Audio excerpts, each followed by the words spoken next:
Acostumado? Pronto, Germana já iniciou, então, pessoal, muito obrigada por terem vindo. Esse é um evento nosso do GT Agenda 2030, através da Gestos, realizado sobre a agenda de Busan, né? Estamos aqui discutindo, a Gestos tenta trazer essa, essa temática. O tema de hoje, então, é a Sociedade Brasileira e a Agenda de Busan, o nome oficial. E a ideia, justamente, a gente sabe que é uma agenda nova, então, a ideia é a gente ter um panorama sobre o que significa essa agenda, de onde ela veio, como é que ela funciona, o que é que ela tem a ver com o Brasil, e também oportunidades, caminhos para a gente fazer incidência sobre essa agenda aqui no Brasil. Então, quem é que está trabalhando sobre esse tema, quais são as oportunidades que a gente tem para incidir, como a gente pode fazer isso, como participar, porque é um processo novo que está acontecendo. Para isso, a gente, então, tem a presença, né, vai ter a colaboração de duas pessoas muito importantes para a gente nesse ponto. A gente tem o Cláudio Fernandes, prata da casa, ele é um consultor em economia da Gestos e acompanha as agendas de financiamento para o desenvolvimento há muitos anos, há mais de uma década que ele está diuturnamente envolvido com esse tema e até mais do que isso, acompanhando agendas internacionais.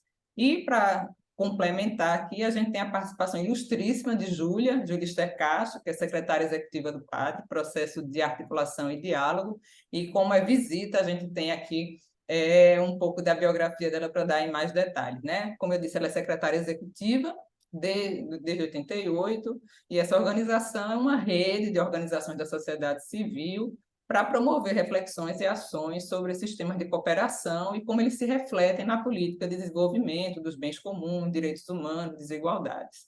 Né? A Júlia ela atualmente coordena a iniciativa de estudo e análise sobre cooperação internacional para o desenvolvimento e sua relação com o Brasil, ou seja, está plenamente capacitada para falar para a gente como a gente pode intervir na agenda de Busan, a implementação dela no Brasil, e também atua em parceria com outras redes e organizações, coordenando também a Rede de Articulação e Monitoramento dos Direitos Humanos, a MDH, desde 2000. Como eu disse, a gente tem essa ideia de dar esse panorama, como é que é essa agenda de Busan, como é que ela trabalha, como é que ela funciona.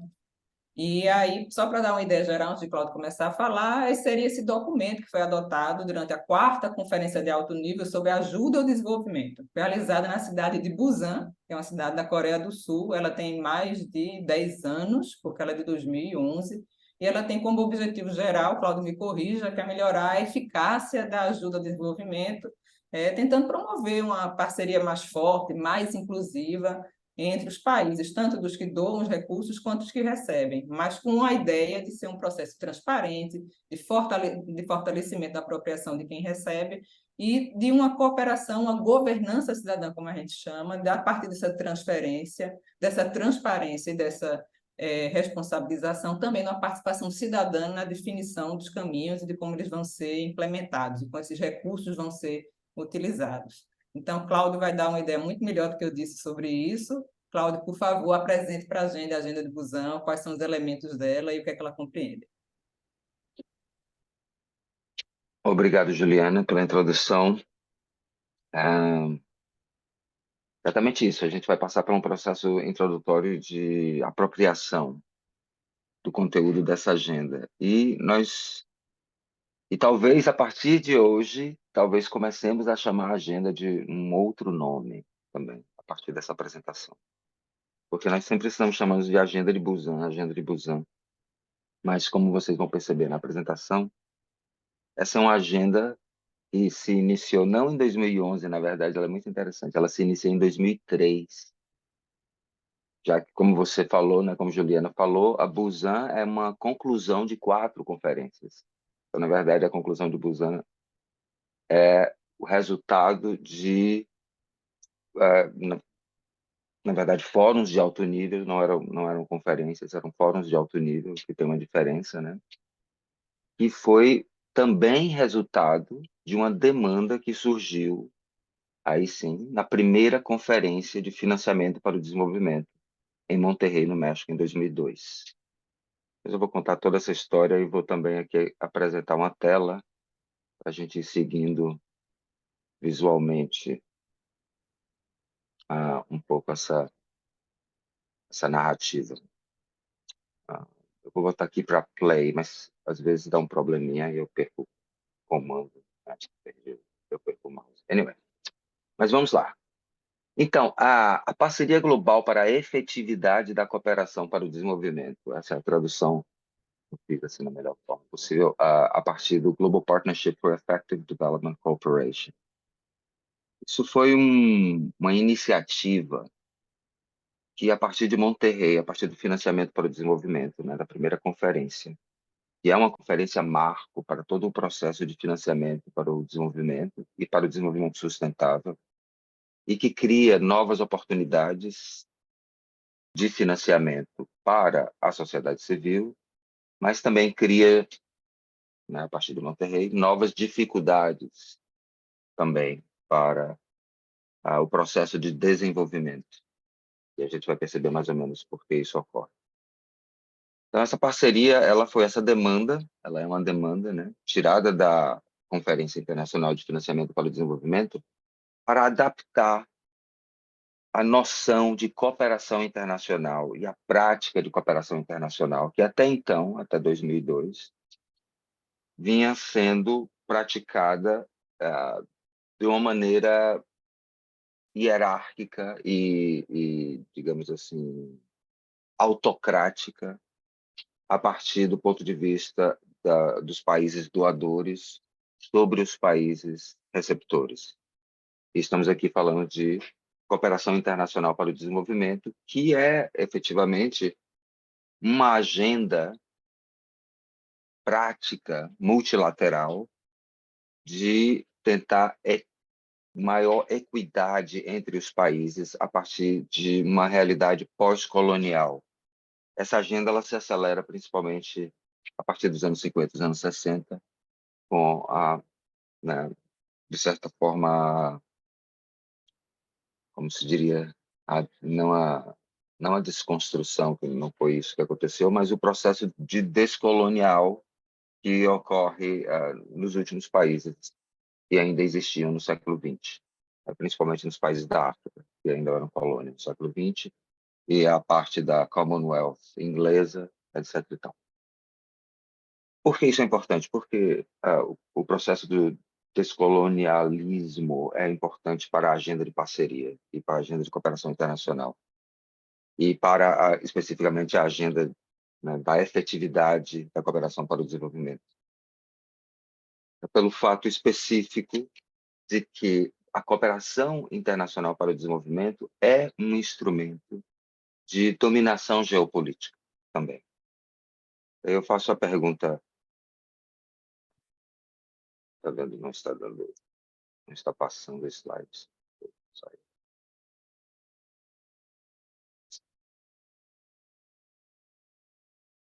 Dá problema quando está assim nos slides. Só um minuto. Ups.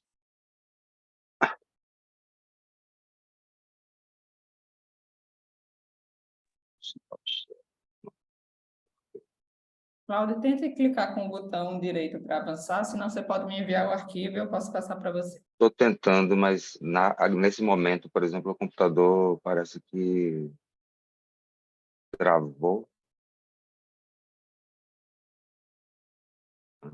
Eu não consigo nem sair de um nem de outro. Oh, there we go. Funcionou. Ah, muito bem. Vamos lá.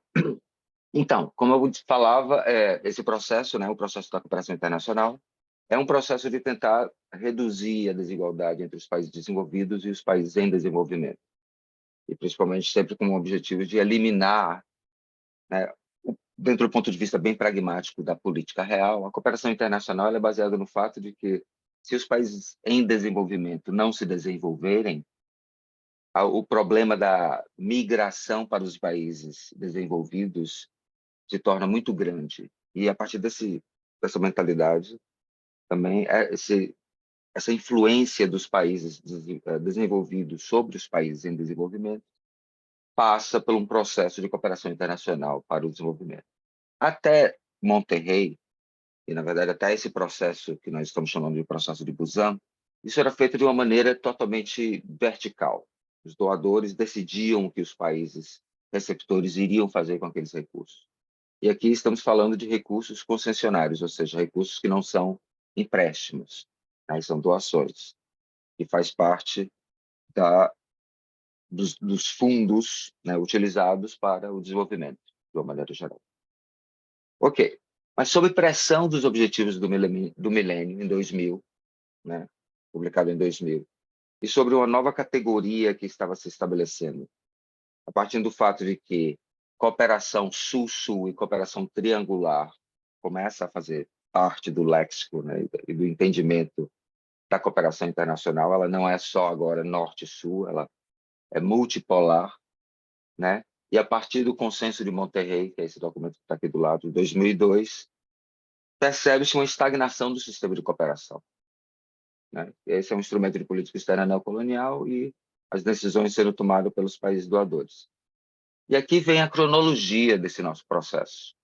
Ele não é um processo simples, ele não é um processo estanque, muito pelo contrário, e ele está, de alguma maneira, um pouco, digamos assim, estava um pouco adormecido até o ano passado, porque é um processo muito longo e muito, digamos assim, para ser bem claro, muita conversa e pouca efetividade, apesar de que o objetivo principal é tornar a ajuda para o desenvolvimento efetiva, mais inclusivo, mais participativo. Mas vocês vão perceber o que eu estou falando, né, nessa primeira crítica, a partir do que nós temos em termos de documento. Mas vamos lá. A primeira conferência FFD, Monterrey, seguindo aqui a cronologia, 2002. Em 2003, tem a primeira reunião em Roma para se tratar sobre essa transformação da cooperação para o desenvolvimento. Ou seja, vamos incluir os países receptores, como podemos reformular, né, esse processo geopolítico de cooperação para o desenvolvimento. Começa ali, então, um grupo de trabalho para produzir um documento de negociação que no Fórum de Alto Nível de Paris, em 2005, é adotado. Só que tem um aspecto aqui bem interessante sobre isso, é que alguns países não estavam muito satisfeitos com o caminho que estava sendo tomado, inclusive o Brasil. Isso é um aspecto interessante que vamos desenvolver melhor. Mas, então, Paris, a Declaração de Paris sobre a efetividade da ajuda. E é nesse momento, inclusive, que a palavra efetividade passa a ser usada junto com cooperação internacional. 3 anos depois, Acra, uma nova reunião de alto nível, no fórum de alto nível, não teve nada significativo produzido a partir desse fórum, principalmente porque estávamos no meio de uma crise financeira tremenda. E, em 2011, se conclui esse processo e se chama esse processo de parceria global para a efetividade da cooperação para o desenvolvimento em Busan, e por isso nós estamos chamando de Busan. Tem um aspecto muito interessante aqui, é que desde a Declaração de Paris sobre a efetividade da ajuda, a noção de multicrise começa já a aparecer. E é algo que está sendo trabalhado agora intensamente, a partir das Nações Unidas e a partir do G20, a partir de todo o processo geopolítico nesse momento, todas as lideranças falam de multicrise. Então, isso é algo a ter em mente. Ok? Mas essa parceria global para a efetividade da cooperação para o desenvolvimento, então, o que é? O que muda a partir de 4 reuniões distribuídas ao longo de 8 anos, né? Se conclui em Busan. Em Busan tem uma participação grande de todos os países e a declaração da parceria, da efetividade para a parceria para o desenvolvimento é publicada com 4 princípios transformadores, digamos assim, relacionados à maneira anterior. Uma é que o país receptor agora passa a ser proprietário no sentido das decisões. É o país receptor que decide o que vai fazer com os recursos, não é mais o país doador. Isso já é algo bastante importante dentro do ponto de vista, sendo que temos aí também que considerar as políticas internas dos países receptores, que também criam uma pirâmide decisória dentro do país receptor, que às vezes não corresponde as melhores utilizações dos recursos para o desenvolvimento daqueles países. Isso é uma questão importante que precisa ser levada em consideração, principalmente porque o segundo ponto é o foco em resultados. Ser mais mensurável. Não se pode mais dizer, vou aplicar o recurso aqui, depois nós vamos ver o que vai acontecer. Não, precisa de indicadores específicos relacionados a vários documentos que vão sendo desenvolvidos ao longo desse século, né, digamos assim. Terceiro ponto, a construção de parcerias inclusivas. O que significa a construção de parcerias inclusivas? Anteriormente, a cooperação internacional era bastante resumida a um processo entre países doadores e países receptores dentro do ponto de vista governamental. A partir desse processo, novos atores entram como parceiros, como candidatos a parceiros, e principalmente o setor privado passa a ser considerado como um receptor de recursos para cumprir alguns dos deveres que deveriam ser, que são deveres de Estado, mas que o Estado passa a terceirizar para a iniciativa privada, né, para o setor privado, e o setor privado também passa a ter acesso a esses recursos que antes eram acessados somente pelos departamentos, né, e pelos ministérios, etc., governamentais, e através desses departamentos governamentais e de outras maneiras, ter uma forma de distribuição desses recursos também para organizações não governamentais. E o quarto princípio, né, que sai disso é justamente a transparência e a prestação de contas, em inglês, accountability, ou seja, o processo de monitoramento. Então, aqui, quando falamos de parcerias inclusivas, no terceiro princípio, entra aí a sociedade civil organizada. Mas a sociedade civil organizada, que é citada no documento de Busan 6 vezes, né? Na verdade, não é sociedade civil organizada que é citada. O que é citado é sociedade civil apenas. E isso é um detalhe muito importante para se levar em consideração nesses documentos, em que palavras e vírgulas e pontos, às vezes, são negociados por horas ou por dias. E o fato de que não tem a presença da sociedade civil organizada, mas apenas a presença da sociedade civil, diferencia um pouco a maneira como a sociedade civil organizada é vista dentro desses documentos. E é isso que tem me chamado a atenção nos últimos 5 anos, é que a sociedade civil organizada ela é principalmente vista como um instrumento de monitoramento ou como um agente humanitário, baseado numa certa economia filantrópica. E isso não é verdade, isso não corresponde mais, isso já foi muito tempo atrás, nos anos 60 e anos 70, mas a visão do que seja a sociedade civil organizada precisa também de uma renovação e precisa de um fato novo para que isso ocorra, e talvez a parceria para a efetividade do desenvolvimento seja um caminho em que a sociedade civil organizada possa modificar essa visão, ainda muito monolítica. Então, o que mudou na cooperação internacional dentro daqueles princípios, né, como eu coloquei? Parcerias com o setor privado, cria fonte de financiamento para parcerias público-privadas, né, PPPs. Isso é muito interessante para quem segue a agenda de financiamento para o desenvolvimento. PPP passa a fazer parte, né, muito fortemente a partir da segunda conferência em Doha,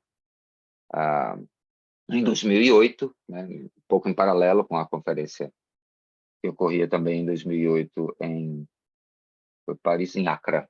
Talvez por isso que Accra não tenha produzido nenhum resultado muito interessante.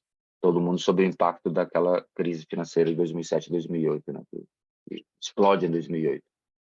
Mas a PPP, parcerias público-privadas, passa a fazer parte do léxico e, a partir daí, se desenvolve novos mecanismos de trazer recursos públicos para o setor privado. Um é o chamado blended finance, ou financiamento misto, que é justamente utilizar recursos da cooperação internacional e recursos públicos para garantir iniciativa privada, né, dentro de serviços que deveriam ser prestados pela iniciativa pública, mas que dentro do processo neoliberal do Estado mínimo acaba sendo terceirizado, e sendo terceirizado sem termos, né? Porque a responsabilidade fica para uma empresa privada, o monitoramento para o Estado e também para a sociedade civil, de alguma forma, e esse monitoramento muitas vezes ele é pautoso, né? E parte dos recursos do investimento para prestar aquele serviço ainda são recursos públicos. No entanto, o setor privado tira uma boa parte de lucro desses recursos posteriormente. E tem outro aspecto aqui que torna isso muito complicado, mas que mudou de uma forma institucional, digamos assim, é que a coordenação de todo esse processo da cooperação internacional, ela passa a ser, já era informalmente, mas ela passa a ser oficialmente da OCDE. Então, desde então, a OCDE realmente é quem coordena o processo da cooperação internacional. E qual a importância desse primeiro webinário que nós estamos tendo aqui? É que, e aqui eu vou fazer uma pequena pausa, um pequeno parênteses, é o seguinte: o Brasil está tentando entrar para a OCDE. A partir do momento que um país entra para a OCDE, ele sai da lista de países receptores. E, como tal, a sociedade civil organizada brasileira vai ter bastante dificuldade de mobilizar recursos, pois muitos dos fundos dedicados para a cooperação internacional que é utilizado pela sociedade civil organizada, os países precisam fazer parte dessa lista, chamada lista do DAC, da OCDE. Fecha parênteses. Então, vamos lá. Busan. Então, Busan ocorre em 2011, né? Só fazer um retrato aqui. Isso aqui é o processo para chegar até Busan, de Monterrey, primeira conferência de financiamento para o desenvolvimento, até 2011, Busan. Vê como é dificultoso e, de certa forma, lento. E tem um aspecto muito interessante sobre os textos produzidos, é que esses textos produzidos eles são muito repetitivos. E tem muitas palavras sem muito significado. Mas isso é para um segundo momento de webinário. Então, a partir de Busan 2011, inicia-se, então, o processo da efetividade para o desenvolvimento propriamente dito, certo? Então, 3 anos depois, no México, existe uma mudança, de certa maneira, que já deveria ter sido esperada a partir de 2011, já que estavam seguindo os objetivos do desenvolvimento do milênio, e naquela época, em 2011, também precisamos lembrar que estava ocorrendo a negociação para a Conferência Rio+20. Então, houve um certo nível de descompasso aí entre Busan e Rio+20. Mas esse descompasso ele é retratado no México, na cidade do México, em 2014, com o alinhamento ao processo pós-2015 que ocorria naquela época. No entanto, há um aspecto político muito interessante aqui que ocorre. Os países dos BRICS deixam de acreditar na agenda. E Brasil, Índia, principalmente, e África do Sul não têm participação no México e começa a meio que se afastar de toda essa agenda da efetividade para o desenvolvimento, o que é uma coisa interessante. E a Rússia tampouco, né? Porque a Rússia não é muito ativa nesse aspecto. Mas, tentando resgatar isso, em Nairobi, 2 anos depois, a Agenda 2030 é tomada como a peça fundamental de alinhamento para o que nós chamávamos de Busan, mas que agora é efetividade para o desenvolvimento, né? Da cooperação para o desenvolvimento.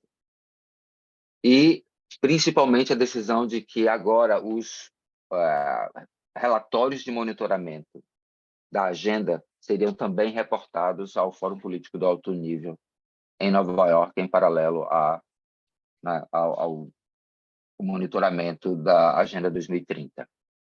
Mas somente 3 anos depois tem o primeiro relatório reportado e um encontro oficial de alto nível também, que ocorre em paralelo ao Fórum Político de Alto Nível, né, da Agenda 2030 em Nova York, em 2019, que impulsiona uma nova reunião em Kampala, que cria chamados princípios de Kampala.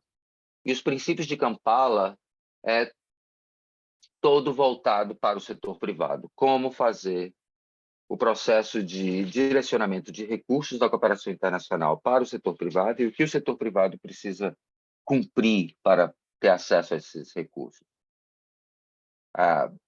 De certa forma, e claro, sendo alinhado com a Agenda 2030, precisa cumprir os princípios da Agenda 2030 como base. Mas tem várias escapadinhas aí dentro da Agenda de Kampala em relação aos princípios da Agenda 2030, se nós formos assim bem profundos na análise. Porque externalidades negativas, por exemplo, ainda não são computados como indicador de desenvolvimento, de cooperação para o desenvolvimento. E isso é uma falha tremenda, porque a partir do momento em que você está fazendo uma grande intervenção, que normalmente é isso que ocorre com esse tipo de empreendimento, que são mega projetos, né? Então, quando você está fazendo uma grande intervenção, você tem, né, níveis de externalidades posteriores que precisam ser incorporados, como custos sociais, custos ambientais. E esses custos ambientais e custos sociais ainda não são computados a partir desses princípios de Kampala, o que precisa. E muito tempo depois, agora, só no ano passado, em dezembro, tem a primeira conferência internacional sobre a efetividade para a cooperação para o desenvolvimento e a Declaração de Genebra. O que acontece com isso? Mais uma vez, é voltar de muito empenho para atrair o setor privado e para criar maneiras para que o setor privado receba recursos que são recursos voltados para o desenvolvimento. Ou seja, várias vezes empresas, consórcios de empresas, criam subterfúgios mercadológicos, marqueteiros, que sejam, né, a partir de determinados níveis de indicadores, porque, por exemplo, a partir da agenda de Busan, qualquer parceiro precisa ter indicadores muito claros, muito bem definidos, para ter acesso a esses recursos, principalmente no foco em resultados, que é o segundo princípio. Mas, por exemplo, quando nós olhamos os relatórios de monitoramento, o nível de adesão a esses princípios ainda é muito baixo. E depois, com a crise financeira que ocorre em 2008, né, já no início desse processo dessa agenda, e depois com a pandemia da Covid, isso começa a diminuir ainda mais, porque houve aquela busca enlouquecida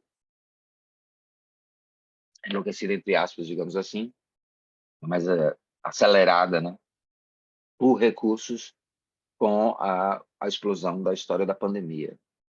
Então, o que acontece? Muitos dos indicadores e dos sistemas de monitoramento acabaram sendo um pouco adormecidos durante esse momento dos últimos 3 anos. Mas aqui são o que os princípios de Kampala colocam? Principalmente recursos públicos para garantir o setor privado como um parceiro fundamental, alavancagem, ou seja, o setor privado que tem um determinado projeto de desenvolvimento pode ser alavancado para que esse projeto de desenvolvimento sustentável tenha mais impacto, mas, no entanto, precisa de um sistema de indicadores para monitoramento, o que nem todas as empresas têm. Pode me monitorar o tempo, tá, Ju? Dar sinal com a mão, etc. Faltam 2 minutos? Ok. Vou acelerar um pouquinho. E aí, então, o que vem? Estamos chegando perto da conclusão, as mudanças necessárias. Nós temos as mudanças que ocorreram, que foi muito voltada para o setor privado. E a sociedade civil, dentro daquelas mudanças, foi incorporada, mas foi incorporada, como eu falei, sem ser sociedade civil organizada, apesar de ser muitas vezes citada numa lista, né? Precisamos considerar os sindicatos, a sociedade civil, as associações, os movimentos sociais, etc. E tal. Que às vezes é até repetitivo, porque movimentos sociais faz parte da sociedade civil, sem ser organizada. Mas, anyway, porque nessas questões de linguagem acontece muito isso. Mas uma mudança que não ocorreu foi a seguinte: a sociedade civil sempre é vista como isso, monitoramento, trabalho humanitário e filantrópico. E não é visto como um agente econômico, como um agente que realmente produz também dentro da sociedade, que reproduz e que circula recursos, bastante capital. O último estudo foi enviado aí em torno de 5,1% no Brasil. É o tamanho da atividade econômica da sociedade civil organizada no Brasil. 5,1% do PIB. Isso não é pouca coisa, isso é muita coisa. E, no entanto, a sociedade civil organizada no mundo ainda não é vista como um agente econômico, é principalmente vista como um agente político. E, a partir daí, o que há? Nessa agenda da efetividade para a cooperação para o desenvolvimento é garantir o espaço cívico ainda em vários países. E não só em vários países, como às vezes também em algumas regiões do Brasil, o espaço cívico de atuação da sociedade civil é bastante complicado por causa da violência, por causa da política opressora, por causa dos novos e antigos fascismos. Então, a agenda da efetividade da cooperação para o desenvolvimento ainda está tratando desse aspecto muito básico, que é garantir espaço cívico para a atuação da sociedade civil. Então, nem sequer imagina que a sociedade civil já é um agente econômico muito importante e precisa desse reconhecimento para ter acesso a esses recursos, de uma maneira muito profissional, de uma maneira muito específica. E aqui nós temos a conclusão, o timing hoje foi muito bom, de que a efetividade para o desenvolvimento e o financiamento para o desenvolvimento supervalorizam o alcance do setor privado como agente de desenvolvimento. Isso também, inclusive, nós vamos ter uma outra sessão depois, em que nós vamos falar sobre financiamento para o desenvolvimento. O fórum, né, o 8º fórum vai ocorrer agora em abril, do dia 15 ao dia 21. Nós vamos participar, a Gestos sempre participa, e nós vamos fazer um briefing sobre o que está em jogo agora, porque é um momento de mudança. Nós estamos sentindo que é um momento de inflexão, dentro do ponto de vista de direcionamento de recursos. Principalmente porque os recursos começam nesse momento, a ficar um pouco mais escassos, né? Então, o segundo ponto de conclusão é a sociedade civil organizada pode inaugurar esse novo relacionamento com a parceria global através do financiamento para o desenvolvimento, ou seja, como um agente econômico.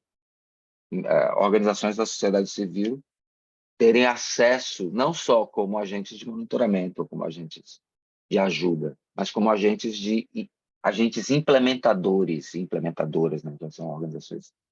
Então, são agentes implementadoras do desenvolvimento sustentável. E é algo que eu chamo bastante atenção. E a Gestos tem chamado bastante atenção há muito tempo, é que eu vou fazer esse agradecimento especial à Alessandra Nilo, sobre a importância da sociedade civil como um ator social que precisa estar além desse... a sociedade civil é importante, mas só fica nisso. É importante, claro que precisamos ter a sociedade civil. Inclusive, por exemplo, no board, né, na mesa diretora da parceria, tem um representante da sociedade civil, o que é um aspecto muito importante disso. Mas acaba sendo ainda muito voluntário, né, tudo. Então, precisa de um pouco mais de profissionalismo dentro desse aspecto e reconhecimento como tal. E isso, basicamente, é o que nós temos a falar. Muito obrigado pela atenção e estamos aqui para perguntas, debate e muito mais. Valeu, Ju. Vou ver se eu consigo stop share. Talvez você consiga o stop my share, parar meu compartilhamento, porque eu não consigo acessar meu... Oh, consegui. Ok. Perfeito. Obrigado. Como Tinha dado um parando ao bug mesmo aqui. tempo, talvez, eu já ia lhe parar. Beleza. Muito obrigada, Cláudia. Acho que foi uma boa introdução para a questão da agenda como um todo, e eu acho que você destacou esses pontos importantes, né? Se fala da questão de accountability, de transparência, de participação da sociedade civil, mas o papel que é relegado à sociedade civil ainda é esse, de cooperação, filantropia, papéis humanitários, e não como agentes realmente impulsionadores do desenvolvimento sustentável, impulsionadores da cidadania e também um agente econômico, como você lembrou, né? Da gente ter uma parcela, não só no Brasil, mas a sociedade civil organizada, as organizações da sociedade civil como um todo, têm uma participação relevante, uma formação cidadã, na defesa da democracia, na questão das vozes das pessoas serem ouvidas, do respeito às leis, e também da questão, não só disso, mas também existe uma parcela da economia que é gerada e é girada pela sociedade civil organizada, com suas ações realizadas, com as equipes contratadas, com os projetos que são desenvolvidos. Existe um papel que vai muito além disso, mas, infelizmente, a sociedade civil ainda é vista muito e se reflete nesses documentos internacionais por esse outro aspecto. E eu achei importante também você ter mencionado essa questão das consequências práticas de uma eventual entrada do Brasil na OCDE, que diretamente, mais uma vez puxando para a sociedade civil, que é o nosso público aqui, também pode impactar no acesso a recursos internacionais, que isso é algo que, quando se critica ou quando se fala sobre a preocupação em relação à entrada do Brasil na OCDE, se fala por vários aspectos, mas esse não é destacado de uma maneira geral, essa questão do acesso a recursos que são fundamentais para algumas ações. Eu não quero tomar muito tempo, vou passar para a Júlia, que aí a gente viu essa agenda, viu que ela tem um enorme potencial, digamos, ela tem oportunidade do desenvolvimento de uma cooperação mais linear, apesar da gente ter esse alerta também que o Cláudio fez com relação a esse papel dado ao setor privado na agenda de desenvolvimento, que a gente não tem boas experiências até agora de quando o setor privado tem entrado na agenda. A gente fala até de captura da agenda pelo setor privado, de algumas organizações que não estão efetivamente preocupadas com o que seria o cerne, a alma da agenda, nas suas práticas comerciais dentro do sistema capitalista também. Mas aí vamos ouvir aqui como é que a gente pode prevenir uma má apropriação disso, como é que a sociedade civil pode se apropriar mais da agenda, tornar-se mais ativa, as oportunidades que a gente tem com a Júlia, que é nossa parceira a partir da ABONG também, que é uma parceira de realização junto com a Gestos GT Agenda 2030 desse evento. Então, Júlia, muito obrigada mais uma vez por sua presença e vamos ver aqui como é que a gente pode se organizar para a gente ter a Agenda de Busan como uma aliada nossa. Então, primeiro agradecer, né, ao Gestos, à BONG, ao GT 2030 por esse convite, para poder estar aqui com vocês, compartilhando minimamente o que o PAD tem produzido neste campo do debate sobre a efetividade, a eficácia da cooperação internacional e como é que isso se reflete e rebate na política da cooperação não oficial, né? Como você disse, Juliana, o PAD ele é esse ambiente de promoção de incidência junto à cooperação oficial e a não oficial, exatamente com vistas a, vamos dizer, a minimizar essas relações assimétricas, né? E, ao mesmo tempo, promover e garantir a nossa agenda de direitos humanos e o status quo da nossa democracia. Participam do PAD agências de cooperação, fundações, movimentos sociais, ONGs e organizações ecumênicas. E ele se constitui em 1996. Então, eu cheguei no PAD em 1998, e não em 88. Mas o PAD, exatamente para contribuir com esse debate, reflexões sobre o papel da cooperação e toda a sua complexidade, nessa complexidade que o Cláudio Fernandes trouxe, nós produzimos desde já algum tempo vários estudos, artigos, publicações sobre esse tema. Vamos mencionar aqui os mais recentes. Então, nós temos uma parceria com a BONG, uma publicação que chama Cooperação Internacional para o Desenvolvimento pós-2015, que foi um estudo conduzido pela professora Elisa e a professora Elza, da Universidade Federal da Bahia. E, em seguida, ainda em 2020, nós promovemos uma diversidade, vamos dizer, um coletivo de artigos, onde nós trazemos reflexões sobre os ODS à luz dos direitos humanos. Não é exatamente um monitoramento dos ODS, e isso o GT 2030 faz, né? O que nós fizemos foi fazer a análise crítica com relação aos ODS, mas observando as políticas de direitos humanos e, especialmente, a prática das organizações parceiras brasileiras, né? E um último, que é mais atual, é um coletivo de artigos também sobre a política de cooperação oficial de 6 países europeus com o Brasil. E nesses artigos a gente também traz essas reflexões sobre o efeito de todas essas agendas aí constituídas ao longo de 2000 para cá. Eu não vou repetir, porque a Cláudia aqui já mencionou, né? Mas quando eu olhei para a chamada desse debate, obviamente chamou muita atenção os 2 grandes desafios, né? Que é a famosa efetividade e eficácia das políticas de cooperação, que permeia todo o tempo a realização desses fóruns de alto nível, mas que permeia as nossas vidas, né? Não só a vida da sociedade civil como um todo, mas a vida das organizações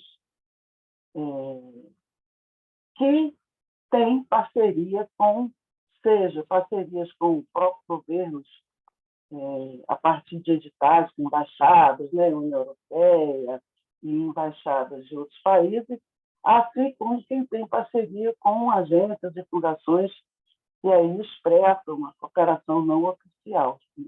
Nós, permanentemente, enquanto sociedade civil, estamos sendo cobrados para garantir a efetividade e a eficácia da implementação desses projetos, especialmente olhando para os ODS, né? porque a agenda dos ODS ela permeia, ela norteia a formulação da política das agências de cooperação dos países, de todos os países presentes no OCDE.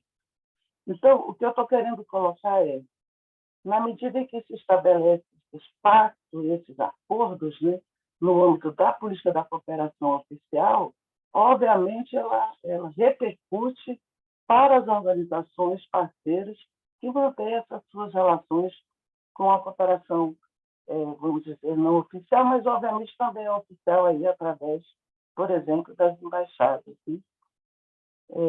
Bom, o Cláudio já mencionou, né, a importância, o significado desse principal instrumento da cooperação internacional, que é a ajuda oficial ao desenvolvimento. Né? Ela, de fato, é o grande mecanismo da escala de transferência de recursos públicos. Né? No nosso estudo sobre cooperação internacional, nós mencionamos que só em 2019 foram cerca de 152 bilhões, né, de dólares provenientes de países doadores, né, que compõem o Comitê de Ajuda para o Desenvolvimento da OCDE. Então, é um montante de recursos, de fato, bastante expressivo.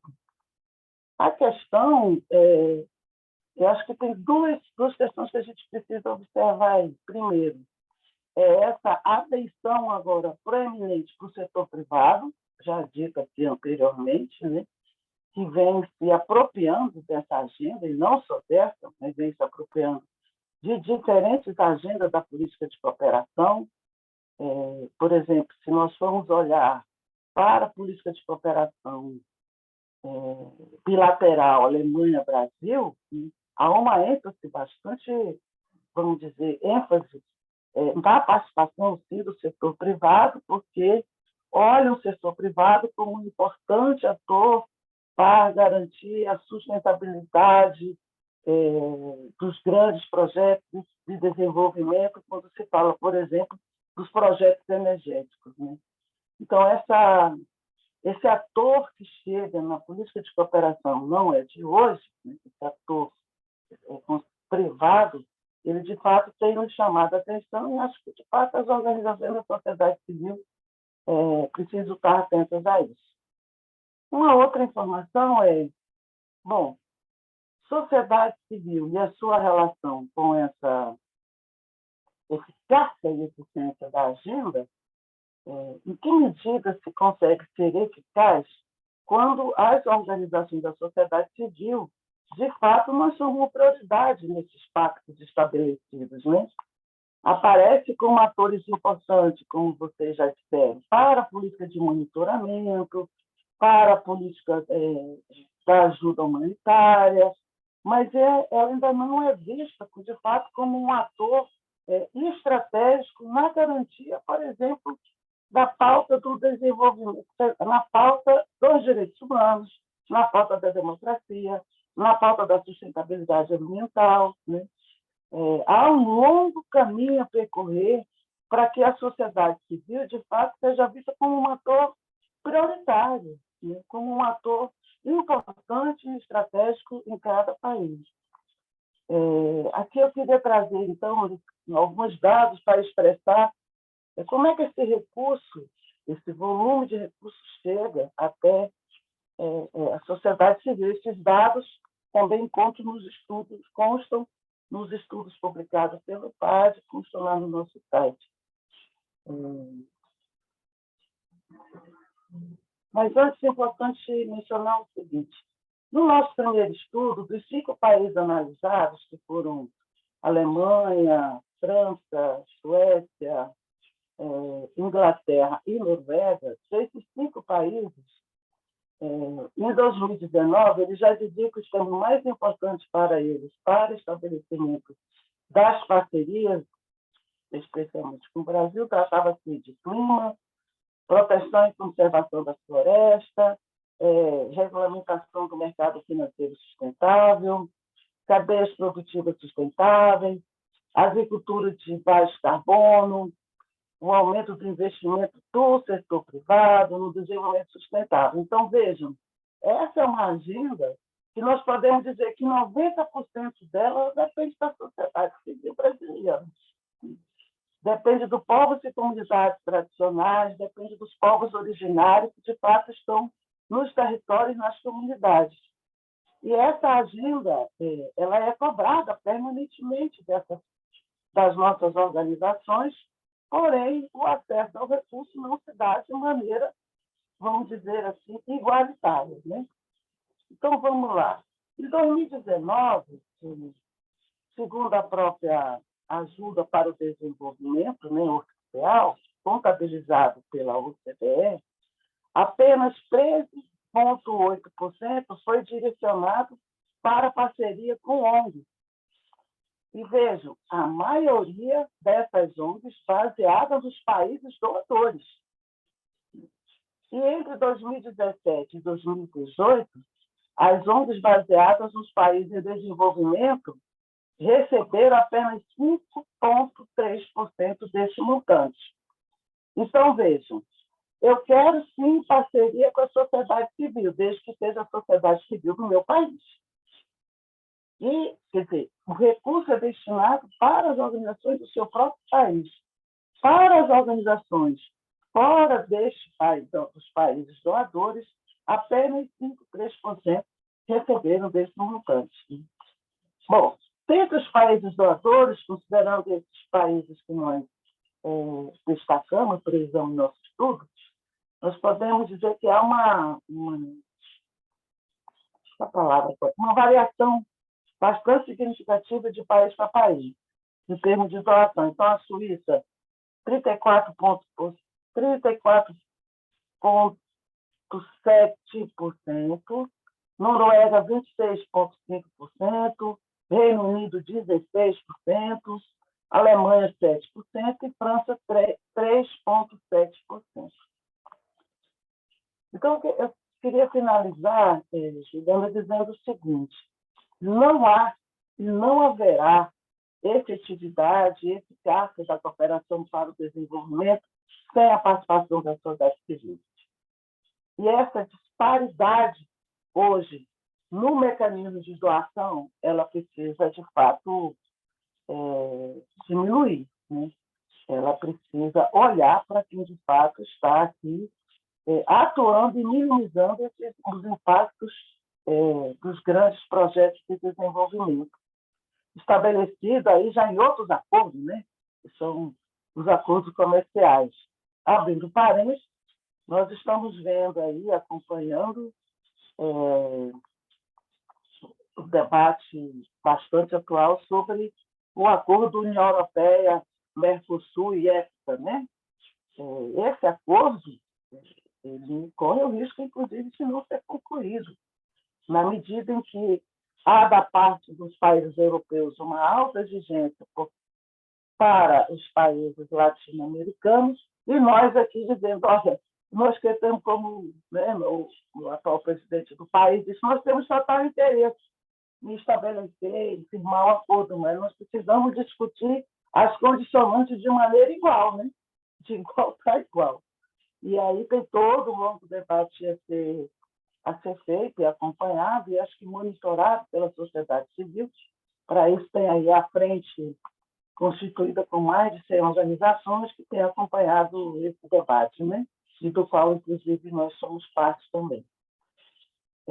Então, o discurso dos doadores da OCDE em torno do papel a ser desempenhado pelas organizações da sociedade civil, eles necessariamente precisam converger para a execução de programas e de projetos, né? A gente não tem que só o papel de sermos, como fala, agentes fiscalizadores, né? E monitorar esses projetos, esses acordos. Nós precisamos, de fato, chegar cada vez mais no papel que nos cabe, que é um papel de olhar para a sociedade civil também com um ator prioritário, um ator importante e com muita capacidade de execução de projetos. E, em termos de sociedade civil brasileira, a gente pode citar aqui muitos exemplos, como a gente cita no nosso estudo. Por exemplo, a gente cita a ASA, né? Olha, a capacidade que a articulação do semiárido teve de prover e garantir água para milhares, centenas de famílias no Nordeste, né? Captando recurso próprio, mas também estabelecendo parceria com FAO, com Petrobras. É uma grande demonstração da nossa capacidade de garantir políticas públicas de acesso ao direito à água, né? Então, nós precisamos dizer isso para esses atores aí globais, né? E eu acho que a gente tem dois grandes... Acho não, isso é um debate já acumulado no grupo do PAD, que nós temos duas grandes tarefas: de incidir de maneira cada vez mais crítica sobre a destinação desses recursos, da ajuda para o desenvolvimento oficial, né? E ter uma maior participação na execução de programas que vai muito além do monitoramento. Não cabe só à sociedade civil essa tarefa do monitorar, inclusive monitorar como é que agora esse chamado ator importante para a política de cooperação com o setor privado está atuando e agindo com recursos públicos, né? Ele acessa recursos públicos, recursos das sociedades dos respectivos países da OCDE. Bom, encerro por aqui e obrigada pelo convite. Muito obrigada, Júlia. Você trouxe pontos bem interessantes. Só antes que eu esqueça, porque eu sou uma pessoa muito esquecida, você citou dados da pesquisa que foi realizada. E o pessoal no chat está comentando muito, pedindo o nome da pesquisa, onde poderia encontrá-la, para ver cá esses dados que você especificou da agenda. Se você puder compartilhar com a gente, se não for tão simples agora, você pode mandar para a gente da GEST, manda para a Germana e a gente envia para o pessoal o link, ou a pesquisa em si, para o pessoal ter essa informação à mão. Tá bem? Perfeito. Pronto, excelente. Isso, pode passar para a Germana. Se for fácil, é só colocar aqui no chat do Zoom, que o pessoal já tem, mas a gente coleciona e quando mandar o relatório da reunião, com as outras informações que o pessoal pediu de apresentação, a gente pode mandar junto, porque garante que todo mundo receba e tenha em mãos, que é uma pesquisa bem importante, até pelo dado que você trouxe, só de 1,3% dos recursos dos países receptores, né? Para a sociedade civil dos países receptores. E foi importante lembrar dessa questão, então, que a gente precisa parar de ser visto, sociedade civil parar de ser visto apenas como agente de monitoramento e que seria visto também como um agente de garantia de accountability, porque a gente também tem nossos limites de atuação. A gente pode incidir muito, mas a gente não pode ser garantia de que, pelos nossos protestos, pela nossa incidência, pelo funcionamento das ONGs, a gente vai conseguir modificar acordos que os Estados partes decidam realizar, né? A gente sabe as nossas limitações de atuação e é um posicionamento que se coloca a sociedade civil, que é claro que é um papel que a gente vai fazer, mas a gente não tem o poder de modificação, e às vezes a agenda coloca a sociedade civil nesse papel que a gente sabe que não corresponde à realidade, por uma limitação de fatores e que talvez seja uma própria da arquitetura de como a agenda é pensada, de como ela é formalmente pensada para parecer que ela está mais avançada do que a realidade hoje em dia permite, né? É uma coisa que a gente tem a trabalhar. Existe um interesse também de como manter a sociedade civil nesse papel e de tentar colocar a sociedade civil como fiadora de acordos que nem sempre são os melhores ou os que a gente compreende que seria. E seria bem importante, então, que passasse no serviço, como você disse, de agentes, atores prioritários e de execução desses recursos de cooperação. Eu anotei algumas perguntas que saíram, eu vou falar aqui, porque não são tantas, e depois eu abro espaço, já até por causa da hora, para os comentários e respostas, tanto os seus, Júlia, quanto de Cláudia. Uma questão que surgiu, ainda quando o Cláudio estava falando, era questionando sobre se haveria, Cláudio, interesse dos BRICS nessa agenda de Busan, se haveria, se está presente, como é que isso está funcionando, como é que está essa dinâmica, né? Uma outra questão que surgiu foi, digamos, a partir do que foi visto, né, pelo que Cláudio e a Júlia falaram, a gente sabe que isso é um processo, é um caminho, né, que a gente está tentando modificar a estrutura até hoje em dia de como funciona a relação entre Estados-membros e sociedade civil e as parcerias de cooperação.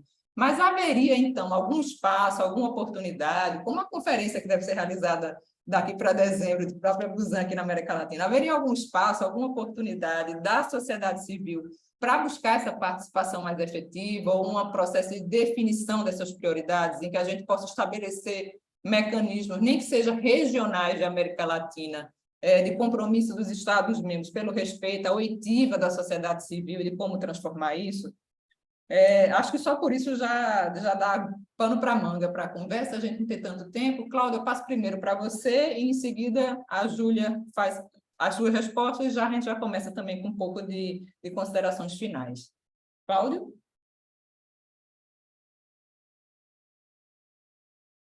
Ok. Obrigado, Juliana. Obrigado, Júlia. Eu estava aqui até pensando, parecia que nós estávamos tão alinhados e conversávamos por dias e dias, mas é a primeira vez que eu a escuto. E isso foi muito bom. Isso foi bastante simétrico nesse aspecto, muito complementar.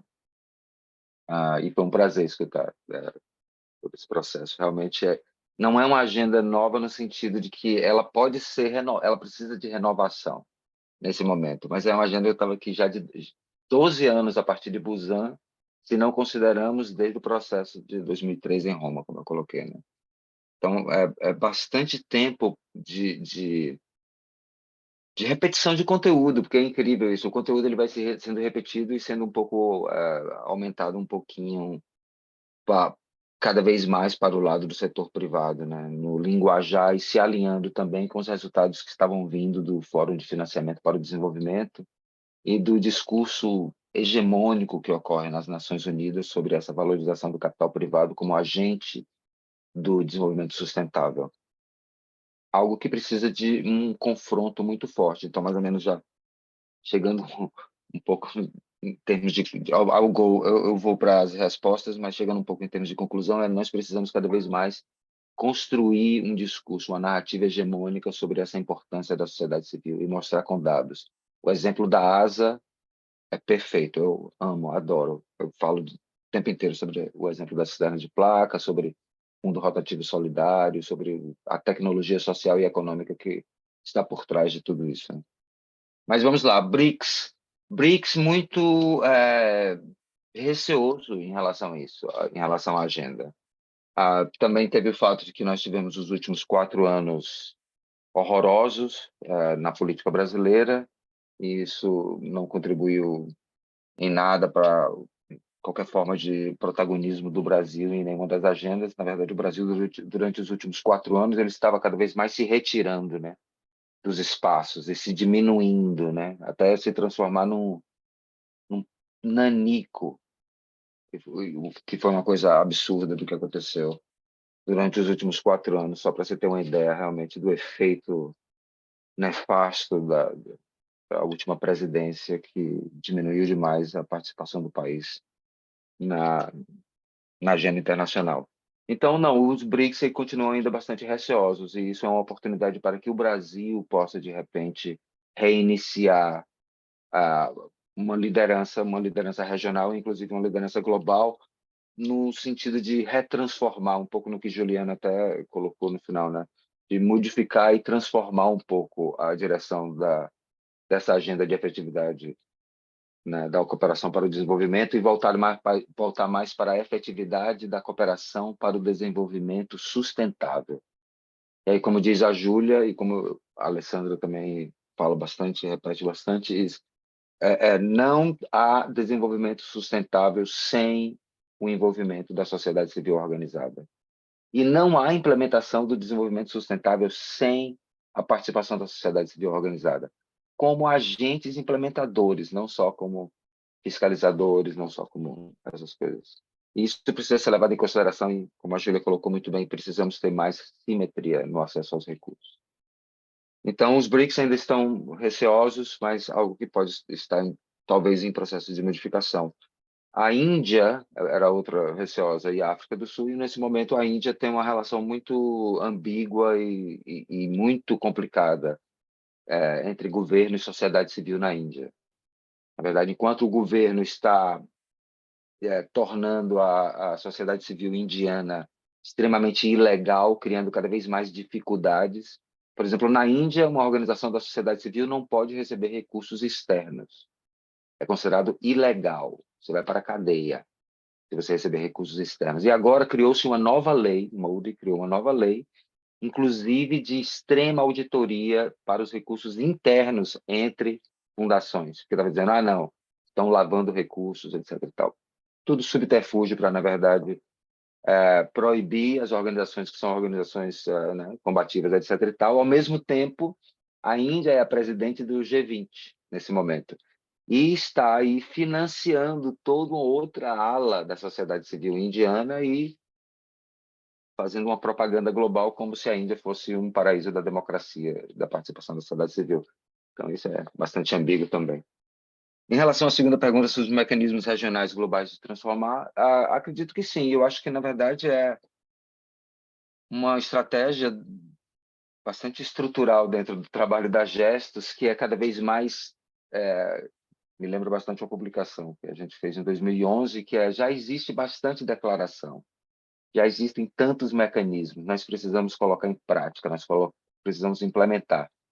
E eu acho que, nesse caso, por exemplo, fazer a sociedade civil começar, vou usar aqui uma metáfora, começar a bater tambor, uma metáfora dos terreiros, mas começar a bater tambor sobre a agenda da efetividade para a cooperação e desenvolvimento sustentável nos espaços internacionais, como, por exemplo, no Fórum Latino-Americano que vai ter da CEPAL, entendeu? Trazer esse assunto sempre de uma maneira mais forte, começar a fazer barulho, pode criar justamente as condições para isso que a Juliana propôs, realmente, de transformar isso e criar mecanismos, até mecanismos regionais de melhor apropriação e direcionamento, né, dos recursos, das políticas, etc. e tal, de uma forma mais igualitária, de uma forma mais participativa, de uma forma mais democrática. Não só com tanta concentração voltada ao setor privado e aos monopólios criados pelas PPPs, né, as parcerias público-privadas.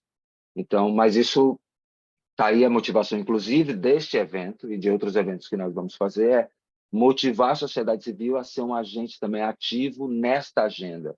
E nós podemos unir as agendas. E essa agenda faz parte da agenda de financiamento para o desenvolvimento, que faz parte da agenda 2030, que faz parte da agenda do clima. Nós não estamos separados, estamos unidos. Essa é a proposta. Obrigado. Espero que tenha respondido. Oi, Juliana. Você quer seguir? Antes, Juliana, se você me permitir, eu queria complementar algumas informações, reforçando que essas publicações que mencionei, onde consta esse dado, estão no site do PAD, eu mencionei o site aqui no chat, né? Então, eu não sei se vocês têm essa informação, mas eu não estou com ela aqui, de qual é o primeiro país que faz um maior volume de doações para a ajuda ao desenvolvimento. Mas eu sei que o segundo é a Noruega, né? Só que eu queria pegar esse dado da Noruega, Juliana, para dizer o seguinte: ela se destaca por se doar uma das maiores fatias do PIB, do seu PIB, né? Só que ela é a segunda maior doadora em porcentagem. Eu não estou aqui com o dado do qual é o primeiro país. Então, a Noruega ela doa 1,1% do seu PIB. E esse dado é de 2020. E, se eu não me engano, o terceiro doador é o Reino Unido, se eu não me engano, não. O terceiro doador é o Reino Unido, quinto doador é a França, o sétimo doador é a Holanda, mas, enfim, como vocês disseram na chamada desse evento, essas doações elas estão longe de cumprir o que foi pactuado, né? Porque há um pacto que estabelece uma porcentagem X do PIB de cada país. Então, ainda há uma distância, há um caminho a percorrer aí para que, de fato, se efetive o que foi acordado lá atrás, né? E aqui eu queria chamar a atenção para o que a Alice Junqueira colocou no chat, né? Ela disse que vem de acordo com a pergunta que Juliana leu, da importância da incidência da sociedade civil. E o Cláudio trouxe isso de uma forma bastante, vamos dizer assim, bacana, porque ele articula no sentido de que é necessário e importante que a incidência das organizações se dê nos vários nas várias conferências e em vários níveis, né? Então, um exemplo, Juliana e Alice, é que, por exemplo, no âmbito do PAD, quando nós organizamos uma agenda de incidência, a gente pensa ela desde o local até a conferência, até o internacional.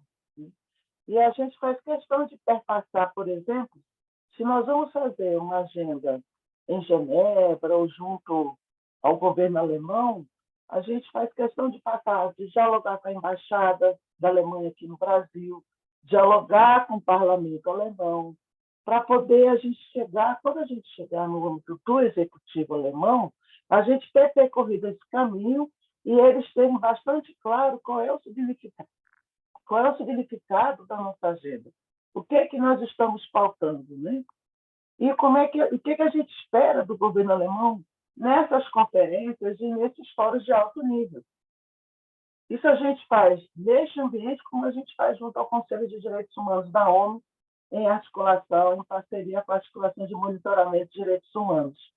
Então, é um exercício, promover a incidência, ela, de fato, exige todo um exercício e uma estratégia planejada de longo prazo, ou melhor, de médio prazo, onde a gente possa desencadear diferentes processos, para que quando a gente chega neste outro ambiente, a gente chegue de uma forma mais, vamos dizer, robusta, né? E bastante alicerçada com os demais entes e órgãos que dialogam e que, de fato, influenciam na formulação dessas políticas, né? Então, há um esforço grande a ser feito. Investir nisso não é barato, isso custa caro, isso custa recursos financeiros, isso custa recursos humanos. Por isso que a gente nós estamos insistindo e dizendo, nós, organizações da sociedade civil, temos e devemos cada vez mais acessar esses fundos para que a gente consiga, de fato, cumprir esse papel que lá, abrindo aspas, né, coloca como um importante ator, né? Mas um importante ator que não ganha a mesma relevância em termos de financiamento, como, por exemplo, o setor privado. Sim, a Alice também pergunta, Juliana, sobre se há uma rede que faça isso, que articule isso. Sim, existem, né? Existem o próprio Gestos, o GT 2030, a BONG, nós mesmos, o PAD, a situação de monitoramento de direitos humanos. Então, há um conjunto de redes, né? Sem falar do movimento feminista que incide na agenda feminista, né? Então, há, sim, um conjunto de diferentes redes que promovem, sim, a incidência visando influenciar na definição das políticas das suas relações de cooperação.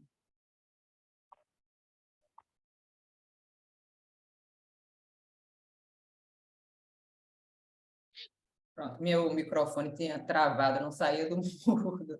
Obrigada, Júlia. Acho que foi bom que você já puxou essa pergunta, né, que surgiu no chat, se haveria esses espaços, essa oportunidade. O pessoal acabou de perguntar aqui no chat o que é PAD, é justamente o processo de articulação e diálogo, né? A articulação e diálogo entre agências europeias de cooperação e parceiros brasileiros. Acertei, Júlia? É um nome comprido. E é justamente a organização aqui que a Júlia representa e coordena. Então, a gente tem essa articulação. A gente tem, então, acho que foi, eu só decorei o sobrenome Cérvola, mas Luciana, que perguntou sobre isso. Existem várias organizações. O que a gente não tem, na verdade, é uma rede única que aglutine tudo isso, que fale em nome, que seja a referência, que eu acho que não seria exatamente o desejo da sociedade civil. A gente tem que ser múltiplo, né? Tem que ser legião para poder dar conta das diversas coisas e não apenas ter uma única porta-voz. O que a gente precisa é o que a gente já tem, que é esse diálogo entre essas diversas organizações e redes que estão incidindo nesses múltiplos espaços. Como a Júlia disse, é um processo longo, é um processo que toma tempo, que demanda recursos, e aí essa multiplicidade de agentes faz com que a gente possa cobrir as agendas por mais tempo e mais agendas e mais temas. Também achei importante esse destaque que a Alice disse, é uma grande dificuldade que a gente tem, um desafio que é nacional e é internacional, com relação às organizações não formalmente constituídas nos seus países, né? Aqui no Brasil, por exemplo, aqui não tem CNPJ, para dar um exemplo bem prático. Então, ficam de fora do acesso a diversos recursos e espaços nacionais e internacionais por não serem formalmente constituídas. Então, redes, coletivos, articulações que têm um papel fundamental na defesa da democracia, no monitoramento dessas ações e execução, inclusive de projetos e ações nos territórios bem capilarizadas, elas não conseguem integrar e acessar outros espaços ou sequer ser ouvidas por não terem uma formalização do documento e que não se reconhece, inclusive, que não ter a formalização não é um processo de uma etapa a qual aquele coletivo ainda não chegou. Pode ser uma escolha política não fazer essa formalização, e isso nem é reconhecido e torna-se esse desafio, então, de como a gente poder integrar. É uma dificuldade grande. Outras questões que isso, e aí a Alice lembrou disso, e que, então, digamos assim, as formalizadas e as maiores também têm esse papel e vão ter que carregar também essa responsabilidade. Tem que lembrar desse fato e de fazer essa consulta a essas redes não formalizadas, para que possa também dar voz a elas não fiquem completamente excluídas. Alguém perguntou também, eu não anotei o nome, infelizmente, mas o cerne da questão é se havia algum estudo, um site, algum lugar que tem um mapeamento das organizações da sociedade civil que atuam na implementação, supervisão da Agenda 2030. Acho que é feito, a Júlia falou, a gente do GT Agenda 2030 um exemplo do que pode acontecer, existe a rede ODS, existem múltiplas redes, assim como não tem um dono ou uma dona da relação da sociedade civil pela Agenda de Busan, em 2030 também não tem dono ou dona. O que a gente tem são várias articulações e a gente tenta, pela força da união do trabalho coletivo, a gente fazer com que esse monitoramento aconteça. A ABONG também congrega diversas organizações que fazem, assim como o GT. A ABONG integra o GT Agenda 2030 e a gente, pelo GT, realiza o relatório Luz, que monitora a implementação da Agenda 2030 no Brasil. Ele é hoje... A Alessandra está tentando mostrar ele pela câmera, mas o chroma key dela não está deixando muito, mas se vocês forem ao site do GT, que é GT Agenda 2030, vocês vão poder acessar. É um documento que é composto desde 2017, a gente esse ano já vai realizar a 7ª edição dele, e ele é hoje, talvez, infelizmente, é o único documento que faz esse monitoramento sistemático, inclusive, que a gente tem essa série histórica já, de todas as metas e indicadores da Agenda 2030 no Brasil, com, inclusive, uma avaliação de como está o estado dessa meta, se ela está em retrocesso, se ela está estagnada, se ela avançou. Infelizmente, avançou é bem escasso, a gente teve anos aqui que foram de uma queda livre em relação, em completo descompasso com a agenda. Então, sim, existem diversas organizações. Cláudio lembrou aqui do selo ODS, que premia projetos acadêmicos ligados às universidades também, que podem receber também seu selo de que estão alinhadas com a Agenda 2030. Então, a gente tem várias redes, várias organizações que trabalham com isso, e redes organizadas que tentam aglutinar organizações nesse sentido. Eu acho que com isso, a Cláudia lembrou mais uma coisa, não é uma organização nem uma rede, mas o seminário de soluções inovadoras que a gente realizou durante alguns anos, através do IDS, também integrante do GT Agenda 2030, que buscava identificar na sociedade civil projetos alinhados ao ODS que fossem soluções inovadoras para os diversos desafios que a gente tem para a implementação da agenda no Brasil. A Alessandra levantou a mão, quer fazer um comentário antes da gente encerrar? Quero, Juliana. Obrigada a todos e todas, muito obrigada, Cláudio e Júlia, pela apresentação. Eu acho que é só reforçar que essa é a primeira de algumas conversas que nós precisamos ter e aprofundar, mas eu queria lembrar o seguinte: existe um grupo da sociedade civil que é formalmente constituído para representar e tem feito essa representação da sociedade civil global em relação aos debates de Busan. Então, no site que eu coloquei aqui no chat para vocês, que é o site de Busan, então todas as informações sobre Busan, sobre as próximas reuniões, sobre os próximos eventos, sobre os próximos momentos de monitoramento, eles são divulgados nesse site. Então, essa rede, que é uma rede global, ela tem braços também nas regiões. E recentemente, bem recentemente mesmo, no ano passado, depois de um tempo sem muito diálogo, foi retomado o diálogo entre essa rede regional, que faz esse trabalho, né, de acompanhamento de Busan, e a ABONG. E a ABONG participou em dezembro da reunião global que houve em Genebra para seguimento dessa agenda de Busan como um todo. E então, na ABONG, foi eleita vice-presidente, está na vice-presidência desse espaço global de segmento de Busan. Então, é muito importante, eu não sei se o Pedro conseguiu participar da reunião hoje, não sei se está aqui, mas é muito importante que nas nossas próximas conversas a gente esteja aqui também com o Pedro, que participou dessa reunião, né, Júlia, e acompanhou lá em Genebra esse debate, para que a gente possa pensar um pouco também quais são esses calendários, enfim, com uma certa antecedência e que a gente possa se antecipar. Como já foi dito aqui, também, no caso da Agenda 2030, nós temos diferentes atores e coletivos aqui no Brasil que fazem acompanhamento da Agenda 2030. Agora, coletivo que é composto somente pela sociedade civil é o grupo de trabalho da sociedade civil para a Agenda 2030. Esses outros coletivos que foram mencionados, a Rede ODS, por exemplo, como o Cláudio colocou aqui no chat, é composto também por gestores e gestoras, não é só a sociedade civil, na verdade a pegada é mais no campo de gestores, tem a estratégia ODS, que também tem sociedade civil, tem a participação de prefeitos e prefeitas, tem a própria Frente Nacional dos Prefeitos, que criou um grupo específico dentro da Frente Nacional só para fazer segmento de Agenda 2030, e etc, etc. Agora, da sociedade civil, só o GT que tem feito esse trabalho de monitoramento e monitoramento com dados, tá? De Agenda 2030. Então, essa é uma conversa que eu acho que a gente precisa continuar avançando até para olhar aqui dentro o próprio papel do Brasil, o que é que o Brasil vai estar defendendo nesses fóruns internacionais como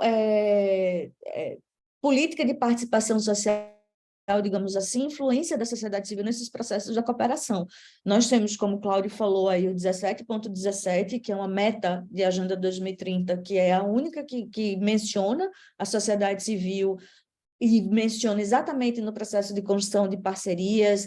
Nós temos aí debates que precisam acontecer em relação ao papel dos bancos públicos no financiamento das agendas de sociedade civil. Então, eu acho que a gente tem muito trabalho a fazer pela frente.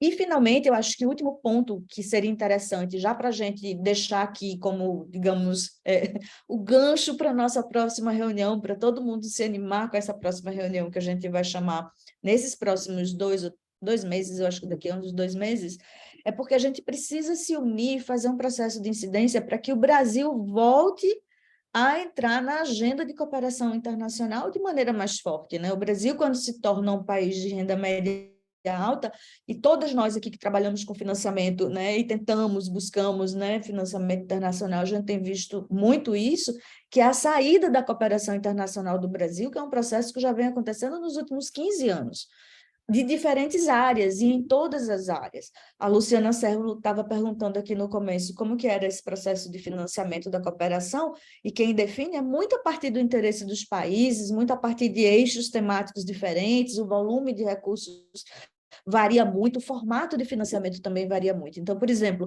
quando você olha o PEPFAR, que parte do recurso de financiamento da cooperação internacional dos Estados Unidos, por exemplo, vem através do PEPFAR, que é um programa para AIDS, o PEPFAR tem diferentes modalidades, e o PEPFAR financia organizações pequenas e financia organizações muito grandes. Outros tipos de cooperação só financiam organizações grandes e formalizadas porque tem um processo de gestão desses recursos, de accountability desses recursos, e dificilmente eles vão diretamente financiar organizações pequenas e sem CNPJ. O que não impede da gente dizer que isso está acontecendo através do que a gente chama das organizações guarda-chuva, que são aquelas que recebem os recursos da cooperação internacional e repassam esses recursos de uma forma mais pulverizada para essas organizações menores algumas delas sem CNPJ. A gente tem feito isso, por exemplo, no GT Agenda 2030, nós temos um projeto com a União Europeia, que é um projeto dentro dos recursos de cooperação da União Europeia, e a gente financia microprojetos para as organizações membros do GT Agenda 2030, várias delas que não têm CNPJ. A gente conseguiu fazer esse canal para implementar, mas eu acho que, do ponto de vista político, do que a gente precisaria nos colocar como desafio, Júlia, e aqui fica um convite ao PAD para a gente pensar numa próxima reunião, enfim, contribuir com esse processo que vocês já vêm fazendo, mas nós gostaríamos muito de pensar conjuntamente como é que a gente faz esse esforço para lembrar a cooperação internacional da importância de voltar para o Brasil, principalmente quando a gente tem todos os dados registrados aqui, mostrando como a situação do Brasil é de terra arrasada, completamente de terra arrasada, e eu insisto muito em dizer que não é à toa que, na medida em que os recursos para a cooperação internacional foram diminuindo no Brasil e as organizações progressistas de defesa de direito, as organizações de defesa da democracia foram perdendo a sua capacidade e o seu fôlego, porque foi isso que aconteceu com a gente nos últimos anos, paralelamente, a direita, os antidemocratas, os antidireitos, os grupos fascistas aumentaram, ganharam, cresceram e tomaram esse espaço que hoje eles ocupam no país, inclusive os espaços dos grupos neopentecostais, que têm feito um estrago absurdo nas nossas agendas. Então, com isso, eu deixo aqui já esse convite para a gente continuar nesse debate e a gente se engajar aí no processo, enfim, de construir esforços, somar esforços e todo mundo se dar as mãos para esse debate que nos interessa a todas as organizações, as pequenas, as grandes, as médias, as que existem e as que vão existir. A gente espera cada vez mais que a sociedade civil se fortaleça aqui nesse país, que a gente precisa muito desse povo junto e unido. Obrigada, Júlia. Obrigada, Alessa. Agora a gente já se encaminha para o encerramento, mas, como a Alessandra disse, a ideia é que a gente tenha outros encontros, esse foi só o primeiro, né? Uma questão apenas de uma introdução, da apresentação, a gente começar a mover nossas engrenagens mentais para pensar essa nova agenda, e a gente está, como disse a Alessandra, numa janela de oportunidade. A gente tem um novo governo que, pelo menos, está se mostrando como um espaço de diálogo com a sociedade civil, está aberto ao diálogo e tem prioridades que casam com algumas das nossas, né? A gente tem que ver a intensidade, como a gente vai modular, a gente vai ter que fazer muita incidência. A gente está bem longe do paraíso, mas agora a gente não tem alguém jogando contra a sociedade civil, criminalizando os movimentos sociais, e que já se provou um governo que está disposto, então, ao diálogo, já recebeu diversas organizações, já atendeu algumas demandas, e a gente tem muita coisa para fazer. E uma delas seria isso, do Brasil voltar a essa agenda da cooperação internacional, porque a gente não só saiu dela, nós fomos meio que expulsos de uma parte dela também, pelo repúdio aos posicionamentos do Brasil e suas ações, sua conduta internacional. Então, os países cortaram as relações conosco, não é só que a gente saiu, né? Nós fomos excluídos do processo merecidamente pelas violações diuturnas que aconteciam. E já deixo, então, o convite, né? Sigam as redes sociais da Gestos. Antes que eu esqueça, tenha o linkzinho, a Germana acabou de colocar o link para o registro da presença, porque a gente precisa disso para uma questão de formalidade, mas é bom também, porque a gente tem o registro de todo mundo para a gente poder mandar, inclusive, a apresentação e a gente manda as informações que foram compartilhadas aqui. Várias pessoas pediram, a gente manda por e-mail, e a gente vai ter esses próximos eventos. Então, siga as redes sociais da Gestos, do GT Agenda 2030, da ABONG, porque nós vamos divulgar os próximos. Daqui para o fim do ano, a gente espera que tenha esse momento regional de discussão da agenda de Busan, que Cláudia, ainda vou chamá-la assim, a gente tem que inventar um novo nome antes de eu chamá-lo, e que deve acontecer. A BONG está à frente desse processo, e aí a gente vai ter esse diálogo, e a gente espera fazer uma reunião também preparatória para conversar sobre as posições que a gente vai demandar. E antes de a gente encerrar, fazer uma foto, fazer o registro aqui de nós, todas, todos. Quem puder ligar a câmera, vou aqui me organizar para poder fazer um print da tela. Então, quem puder abrir a câmera para ficar aqui o registro nosso, todo mundo feliz, incidindo pela agenda, vamos atrás de fazê-la funcionar. Vou contar até 3 e a gente começa. Eu vou tirar mais de uma, porque somos muitos e muitas. Gostei, Alessandra. Vida longa e próspera para todo mundo. Vamos lá. 1, 2, 3 e... Espera aí, falhou. 1, 2, 3 e... Pronto. Deixa eu tirar mais fotos, que eu gosto assim. Com muita gente, eu tenho que passar várias telas. Tem mais gente ligando. Exatamente. Pronto, pessoal. Então, ó, vida Ó, longa... tem mais gente ligando a câmera, Júlia. Tem mais gente, então eu vou tirar de novo. Vou contar até 3 para todo mundo. É verdade, mais gente ligou. Manuela Donato. Manu, cadê você, Manu? Eu vi aqui o nome. Olá, não estou em condições de abrir a câmera, mas estou aqui. Tá Ó, certo. que Lá bom, vou eu que bom dizer ver o seu nome. Última chance agora para ficar eternizados. 1, 2... Eu estou adorando a Alessandra de Neto, gente. Não estou me contente com a Alessandra de Spock, Vulcana. 1, 2, 3. Queria estar fazendo, mas eu tenho que usar as 2 mãos. Estou bem nessa vibe, Juliana, de vida longa e próspera para nós da sociedade civil, gente. É o que nós precisamos. É. Vamos lá. Pronto, pessoal. Muito obrigada. Sigam a gente para participar do próximo encontro. Muito obrigada mesmo pela participação e vamos seguir com a Agenda 2030, a Agenda de Busan, vamos seguir com o financiamento do desenvolvimento. Abraços. Tchau, tchau. Obrigada, Júlia. Obrigada, E Cláudia. vamos ter um briefing sobre a agenda de financiamento para o desenvolvimento daqui a Semana 2 que semanas. vem, Juliana, avisa qual é o dia. Eu tenho aqui, só estou aguardando o card. Deixa eu confirmar aqui, porque já na próxima semana o pessoal está saindo, mas vai dar tempo de dizer.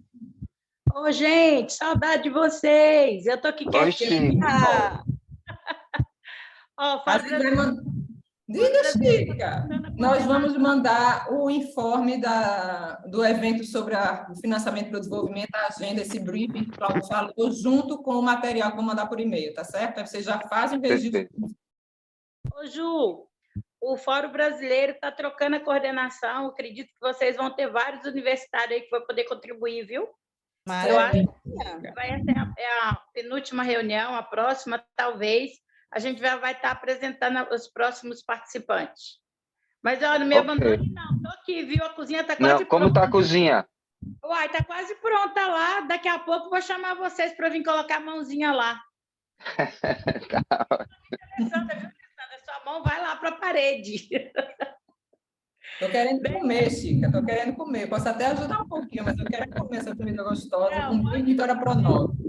Vem para Minas comer nossas comidas lá, aqui. Beijo. Com certeza.